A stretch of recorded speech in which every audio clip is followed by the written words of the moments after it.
¿Qué pasa cuando el amor, la culpa y la muerte se quedan a vivir en una misma casa? Los negros pájaros del adiós, del dramaturgo Óscar Liera, es una obra que nos lleva a un ambiente oscuro y profundamente humano. La historia gira en torno a personajes atrapados por sus recuerdos, sus pérdidas y los secretos que no han podido dejar atrás. A través de diálogos intensos, situaciones cargadas de simbolismo, la obra explora el dolor de las despedidas, la soledad y la dificultad de aceptar el paso del tiempo.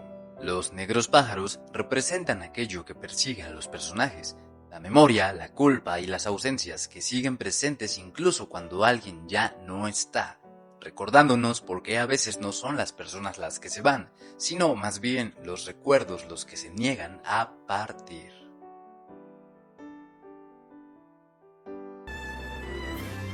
Gesticulate, Scenic Arts Company.